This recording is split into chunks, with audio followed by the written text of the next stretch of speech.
Yeah, speaking about those Miami Dolphins guys, the Miami Dolphins did go down last night. They went down in a I wouldn't even say glory, Hoffy. They went down in a historically bad fashion. Guys, the Miami Dolphins had a 14-point lead. Count it. Not one, but two score leads going in 2 minutes left in the game. A little over 2 minutes, like 2 minutes and 50 some seconds left in the game. I saw a stat, and Hoffy and I were talking about it for the show. But basically, guys, nobody has ever lost with the 14-point lead with 2 minutes left in the game. Very, very few people. I think it's only been like one since like 1976 or something crazy like that. But the Miami Dolphins did go down. They were up 2 scores with 3 minutes left in the game, and they ultimately end up losing to the Will Levis and the Tennessee Titans. But with that being said, the game was inside the game. Coffee, I gotta sneeze, man. Can you take over for a second? Yep. Ooh. So, I mean, like you said, the game is in the game. We talked yesterday about the Miami Dolphins having this division wrapped up, but once Buck comes on, I'll let him talk about it. I said that, watch out. I thought the Bills still had a chance, and now, I said, 40% chance? Now I'm going to say it's like 75% chance. I think the Dolphins are going to find a way to choke this one away. Yeah, sorry about that. My allergies decided to kick up all of a sudden. Like, I don't understand this. 20 degrees outside. My heater in my house broke. Coffee, you know those electric freaking heater things, like those little thermostats? Apparently, it is powered by a watch battery. Did you know that? So I did not. You are supposed to change the watch battery every 18 months. Well, it's been exactly 18 months since we got our new heater and AC in our house, and bada bing, bada boom, when it's like 10 degrees outside, our heater decides not to work because of a stupid watch battery. But I digress on that.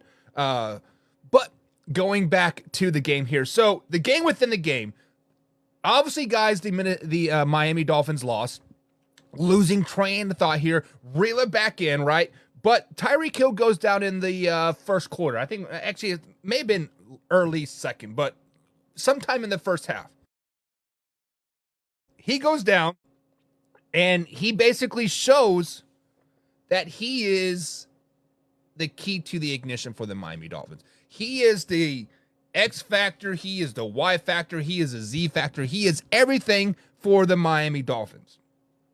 And when Tyreek Hill goes down with that ankle injury, the Miami Dolphins looked very, very deflated. So, Hafi, I got to ask you this question. I'm going to deflect it to you first while I figure myself out here.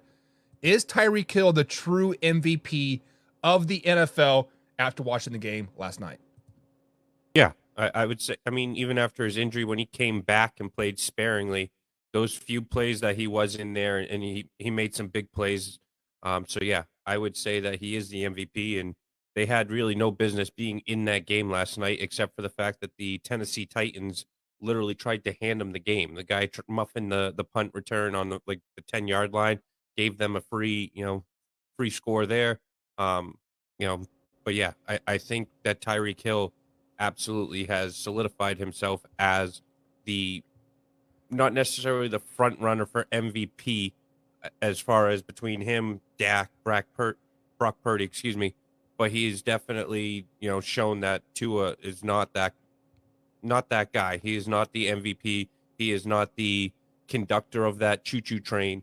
It is absolutely Tyreek Hill that makes that team go. Yeah, so when we look at the Tyreek Hill effect for the Miami Dolphins here, I have been trying to justify, Tyreek Hill not being the guy. But obviously, when Tyreek Hill went out of that game, you saw the whole offense kind of be like a balloon. They just kind of started to deflate a little bit. They're like, man, Tyreek Hill is gone. What do we do?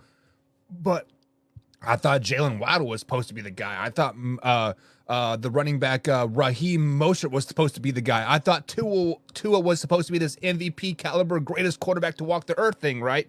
But the simple fact of the matter is Tyreek Hill is that ignition for the team. He is what starts him. He is what keeps him going. And he is the X factor for this team. However, it has been shown that when a team relies so much on said player, i.e. Lamar Jackson, for the Baltimore Ravens, i.e., Christian McCaffrey for the 49ers, i.e., Patrick Mahomes for the Kansas City Chiefs. If that one player goes down, there has to be the next guy up. This showed you how vulnerable that the Miami Dolphins are moving forward, Hoffy. This showed you how beatable the Miami Dolphins are moving forward. Because let me throw some stats at you here. Previous game, Tua did not get sacked one time. They literally beat down, I forget who they played. 0 sacks, plenty of time in the pocket, living the dream. Last night, after Tyreek Hill goes down, the Tennessee Titans started to play press offense or press defense. Tua was sacked 5 times and had less than 2 seconds to throw the ball. So they were getting in his face, they were hitting him over and over and over again, and they were sacking him over and over and over again.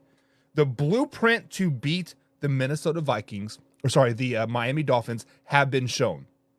Put pressure on Tua and press the receivers. Stop worrying about their damn speed. Yes, Tyreek Hill is fast. Yes, Jalen Waddle is fast. Yes, Raheem Mostert is fast. But the simple fact of the matter is that when you don't give Tua time to throw the ball, I mean, yes, Tyreek Hill can run a 4.1 40-yard dash and break 25 miles an hour. Awesome. But it still takes about 2 seconds to get open, right? And if you're in his face, in Tua's face, in less than 2 seconds, it is what it is, right? So, with that being said, the blueprint has been laid to beat the Miami Dolphins. Our Hoffy, now, we've been talking about one of the most dangerous teams in the AFC, right? We've been talking about the Ravens. We've been talking about the Dolphins. We've been talking about the Buffalo Bills. After last night, do you see the Miami Dolphins being a dangerous team at all in the playoffs? No. And if you ask me right now, I don't think that they're going to win the AFC East, which means they're going to be on the road. But they don't play a gritty. They like to get into a shootout, and come playoffs,